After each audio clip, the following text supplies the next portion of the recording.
Hello again, and welcome to Broadcasting Scotland. I apologise that we're starting broadcasting a little late this evening due to unforeseen circumstances. I hope that you've been able to bear with us and that we're now able to bring a programme to you. It's Wednesday, the 31st of August. I'm Andrew Wilson, and this is Scotland at 7. This evening I have the latest daily update from Ukraine on day 189 of the illegal Russian war of aggression, and then I will look at today's headlines from Scotland and around the world. A team of nuclear experts has travelled to Zaporizhia amid international concern about the potential for an accident or radiation leak at the nuclear power plant there. International Atomic Energy Agency envoys set off from Kyiv this morning for the plant in southeast Ukraine, a Reuters witness reported from the scene. The UN nuclear inspectors may, however, be unable to visit the facility until Thursday. A Reuters reporter travelling in a convoy with the team said it was likely that they would stay overnight in the city of Zaporizhia before visiting the plant, which is on territory controlled by Russia. Ukraine accused Russia of deliberately shelling corridors to make it unsafe for the IAEA inspectors to visit the plant. Russia has halted gas supplies via a major pipeline to Europe, citing a need for maintenance on its only remaining compressor. The outage on Nord Stream 1 means no gas will flow to Germany between 1 a.m. GMT on Wednesday and 1 a.m. GMT on Saturday, the 3rd of September, according to the Russian state energy firm Gazprom. The UN's cultural agency has said it supports a bid by Ukraine to add its port city of Odessa to the UNESCO World Heritage List of protected sites. Ukraine continues its offensive against Russia's forces across southern Ukraine, pushing the front line back some distance in places, according to UK intelligence. Ukraine's counteroffensive to retake Kherson will be a slow operation to grind the enemy, the senior presidential advisor Alexei Arestovich has said. Kirill Stresmuzova, a Moscow-installed leader of occupied Kherson, has reportedly fled to Russia. Ukraine is using wooden decoys of advanced US rocket systems to trick Russia into wasting its missiles on them, according to the Washington Post. And at least 5 people were killed and 12 wounded in Russian shelling today of Kharkiv. Mikhail Gorbachev, the former Soviet leader, has died in Moscow, aged 91. Celebrated abroad as the savior who delivered freedom to millions of Soviet citizens, he was often blamed at home for the chaotic years under Boris Yeltsin that followed the coup in 1991, which removed Mr. Gorbachev from office. Mikhail Sergeyevich Gorbachev, who won the Nobel Peace Prize in 1990, had died after a difficult and protracted illness, Russian news agencies announced last night. Recent reports suggested he was suffering from a kidney ailment. Mikhail Gorbachev was the last president of the Soviet Union. He became the General Secretary of the Communist Party in 1985, aged only 53, a post he held until the party was itself dissolved in 1991, with the Soviet Union vanishing soon afterwards. His decision not to use force to prevent the toppling of the Berlin Wall, he believed, may have averted the Third World War. Mr. Gorbachev will be associated with his attempts to modernize and to improve the Soviet Union, and he has said that one of his proudest achievements was his policy of perestroika, restructuring, which was designed to resuscitate a moribund economy and to bring about change. With it was glasnost, or openness, a concept encompassing liberalism and pluralism after decades of censorship and official lies. The rapidly rising price of food, including milk, margarine and crisps, pushed August shop price inflation to the highest level since 2008, as Brexit and the war in Ukraine raised costs for farmers. Prices in shops rose by 5.1%, a big increase from 4.4% in July, as food producers passed on increases in the cost of fertiliser, wheat and vegetable oils, large amounts of which are produced in Ukraine and Russia. That's according to data from the British Retail Consortium and market research firm Nielsen IQ. Fresh food prices rose by 10.5%, the highest rate since September 2008, when the global financial system was on the brink of collapse. The increase from a rate of 8% in July more than offset a slight decline in non-food inflation of 3% in August from 2.9% a month before. The rise in shop prices adds to pressure on households already struggling to cope with the prospect of much higher household energy bills this autumn and winter, as well as high petrol prices. Those on the lowest incomes are expected to be hit hardest by inflation because a larger proportion of their budgets go on essentials, including food and energy. The Bank of England raised rates by 0.5 percentage points earlier this month, the biggest single rise in almost 30 years, as the overall measure of inflation topped 10% for the first time since the 1980s. A fifth of UK households now have an average shortfall of £60 a week between what they earn and what they need to cover essentials such as energy bills, rent, transport, and food, as the rising cost of living leaves people with the lowest amount of spare cash in almost 5 years. And that's according to data from the ASDA Income Tracker, which is collated by the Centre for Business and Economic Research and which was published last month. Following calls from small business leaders for UK government support with energy costs, the SNP has demanded the Chancellor bring in targeted support to assist small and medium enterprises through the cost of living crisis.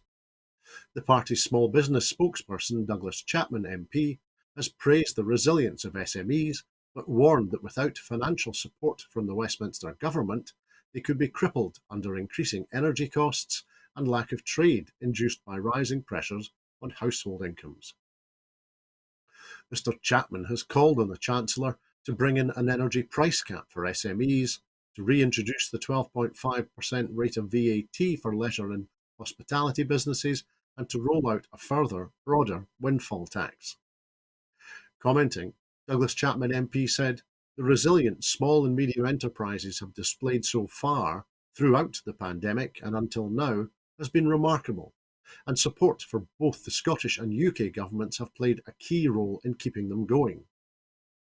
If we're to ensure the survival of these vital small businesses, and in turn jobs and livelihoods, then we must see the UK government take the same approach as they did during the pandemic, accept that we are in a crisis mode and provide further support. So far, they've done nothing to help businesses who are set to be shafted by rises to energy bills that will see firms paying 400% more for gas and electricity. The Chancellor must bring in an energy price cap for SMEs immediately and reintroduce the 12.5% rate of value-added tax for leisure and hospitality businesses.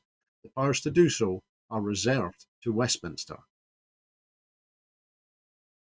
Museums have said that they will struggle to provide warm banks planned for people priced out of heating their homes because their own soaring bills threaten opening restrictions and closures this winter. The Museums Association said on Tuesday that the cost of living crisis risked being a bigger blow to the sector than the pandemic, with many museum directors in despair about how to pay for energy bill increases of up to 500%. Last week, Ofgem confirmed that the average annual household fuel bill would climb by 80% from £3,549 from October, and some analysts say bills could reach £7,600 by next year. Several areas, including Birmingham, Ipswich, Gateshead, and at least 9 Scottish councils, are exploring how to provide warm refuges in museums and other public buildings for people seeking shelter this winter. But the Museums Association, which represents more than 1,800 UK institutions, said many premises may have to close or to restrict opening hours because their uncapped bills would rise between 200 and 500%. Commenting, the SNP's energy spokesperson Alan Brown MP said, "This horrifying revelation brings to light the legacy of Boris Johnson's time as Prime Minister and the impact of 12 years of disastrous Tory governance and austerity. It seems the Tories at Westminster are not content with having overseen the disgraceful rise of food banks up and down the UK and want to add warm banks to their shameful legacy." The SNP has called on the UK government to match Scottish Government efforts to tackle child hunger and poverty by expanding free school meals and introducing a UK-wide child payment. The calls came after videos of a Lancashire-based dinner lady detailing her distress at having to deny children a school meal captured significant attention on social media today. In Scotland, all children from primary 1 to primary 5 are entitled to free school meals, as well as all children from households in receipt of universal credit. Families also benefit from the recently doubled Scottish Child Payment of £20 a week, which also provides 4 £130 bridging payments to families over the school holidays. Commenting, the SNP's Shadow Work and Pensions spokesperson Kirsty Blackman MP said, "Children should not be going hungry in the classroom, and dinner ladies should not be in tears over having to refuse children a lunch. But this is exactly what's happening under the Tories' watch in England." But as the cost of living crisis spirals even further out of control, and families are making difficult choices over whether to heat their homes or put food on the table, the UK government is focused on making the rich richer and the poor poorer. She continued, "The UK government must take immediate action to ensure no child is left to go hungry. That means matching Scottish Government action on free school meals, where every child from P1 to P5 is entitled, and every child from a household in receipt of universal credit, and bringing in a UK-wide child payment for low-income families like the one that we have in Scotland." The National Wales has closed its news service from today. A newcomer in recent years, the National Wales was the sister paper of the National in Scotland and was an important source of independent journalism in Wales. Politicians, commentators, and journalists commented on social media that today is a sad day for Wales. And hundreds of thousands of viewers who have watched N1 programmes in recent years via Moya TV, the state-owned BH Telecom's national frequency platform, will lose the opportunity to watch the N1's high-quality television news and investigative journalism. Losing N1's planned election debates and election night coverage will be a blow to regular viewers on the state-owned platform. N1 is CNN's exclusive partner for Bosnia and Herzegovina and the Western Balkans region. The channel is recognised for producing live news with a team of professional journalists whose work has received awards and recognition, both in Bosnia and Herzegovina and internationally. N1 is not only the most watched television news, but also the most watched cable channel. The contract between United Media Company, the owner of N1 Television, and the state-owned company BH Telecom expires on the 31st of August, and negotiations on extending the contract have been unsuccessful. BH Telecom's announcement that it will drop N1 from its cable TV platform comes just as Bosnia and Herzegovina goes into a general election. Questions have been raised about the motives for BH Telecom dropping N1 and what it means for the freedom and independence of the press in Bosnia and Herzegovina, particularly as the management of BH Telecom are high-ranking members of the ruling Democratic Action Party, the SDA. The general manager of BH Telecom, Sedin Kariman, is also the president of the party's Sarajevo Municipal Board and a close associate of the party leader, Bakir Izetbegovic. The European Union's office in Sarajevo has said that turning off N1 that this will be a loss for all BIH citizens. Freedom of the media, including media pluralism, is an indispensable part of any democratic society, as confirmed by the Charter of Fundamental Rights of the European Union, said the spokesperson Ferdinand Koenig. N1 is one of the reliable BIH news sources, and its exclusion from the BH Telecom package of channels is a loss for all Bosnia and Herzegovina citizens who take an interest in independent news, he added. Previously, the embassies of the US, the UK, as well as the OSCE mission and the Office of the High Representative have expressed their support for media pluralism and freedom of media in Bosnia and Herzegovina. Reporters Without Borders considers N1 as one of the two most important media in the country. The EU has agreed to suspend a visa travel deal with Moscow to curb the number of Russian nationals entering the bloc for holidays and shopping, stopping short of a full tourist visa ban demanded by some Central and Eastern European countries. Meeting in Prague, the EU's 27 foreign ministers promised to suspend the 2007 visa facilitation agreement with Russia that makes it relatively easy to obtain travel documents. The EU's High Representative for Foreign Policy, Josep Borrell, said there had been a substantial increase in border crossings from Russia into the EU since mid-July, which he described as a security risk for these neighbouring states. While the EU had already suspended the visa facilitation agreement for officials and entrepreneurs soon after the Russian attack on Ukraine in February, ordinary Russians could continue to come to the EU for holidays or for other reasons. The informal agreement struck on Wednesday still needs to be translated into EU law, and it was not immediately clear when the suspension would come into force. Borrell said it would become more difficult and take longer for Russians to get a visa from an EU member state, and the number of new travel documents would be reduced substantially. The European Commission has been tasked with coming up with guidance about the stock of 12 million existing visas for Russians. The Czech foreign minister acknowledged there was no quick fix. There are various ways forward, and we can't answer this straight away, he said, without going into any details.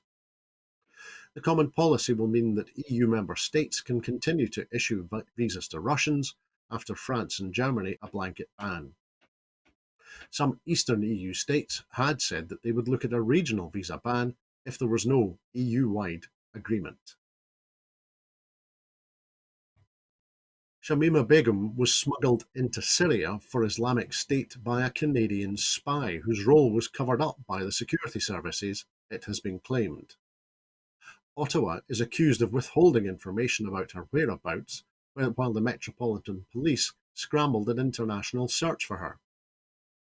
However, it is stated that Canadian intelligence did not learn that Ms. Begum had been recruited until 4 days after she left the UK, when she had already crossed the border into Syria. Ms. Begum was a 15-year-old schoolgirl when she and two fellow pupils at Bethnal Green Academy travelled from East London to Syria in 2015. She, along with her two school friends, Khadija Sultana, who was 16, and Amira Abbasi, who was 15, were met at Istanbul bus station for their onward journey to a life with IS in Syria by a man called Mohammed al-Rashid. The claim is made in The Secret History of the Five Eyes by Richard Kirby, which is published tomorrow. Five Eyes is the network of intelligence sharing between the UK, the US, Canada, Australia, and New Zealand. Rashid is said to have been a double agent who shared Ms. Begum's passport details with Canada and smuggled dozens of others from the UK to fight for IS.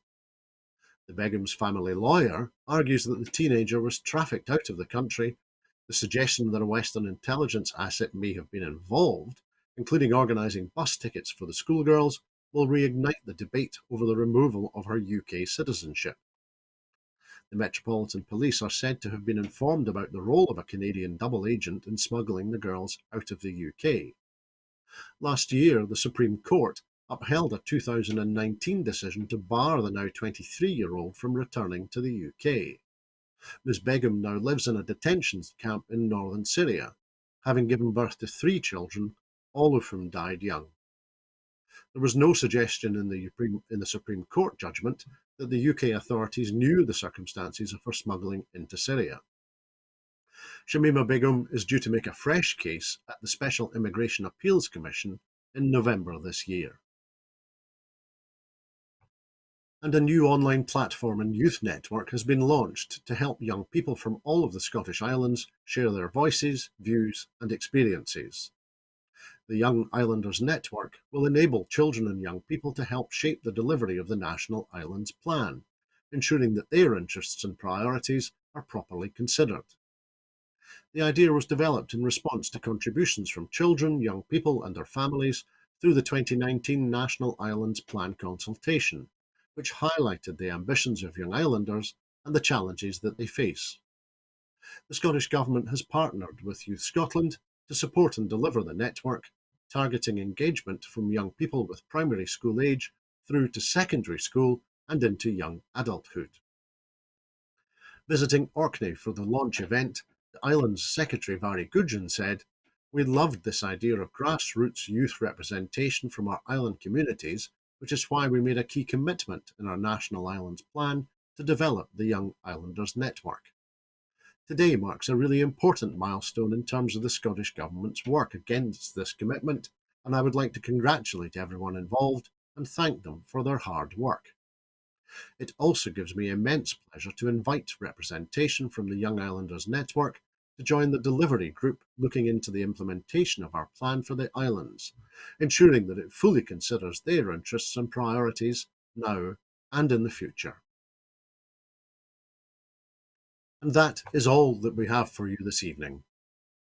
In making these programmes, Broadcasting Scotland relies on the support of viewers and others who value our distinctive approach to news, current affairs and culture. Please help us to continue to make these programmes, to continue to develop the station, and to make new programmes for you. To everyone who has donated and to everyone who has signed up to make a regular monthly payment, thank you very much indeed. Our programmes will always be free to view. However, if you can afford £5 a month, please consider becoming a Broadcasting Scotland supporter. We have set ourselves a target of adding 10,000 new subscribers to enable us to employ staff to make more programmes.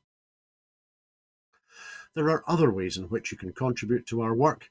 If you would like to volunteer to work with Broadcasting Scotland, either behind the scenes or in front of the cameras, or in any other way that helps our work and promotes the station, then please visit our website at www.broadcastingscotland.scot and send us a message there.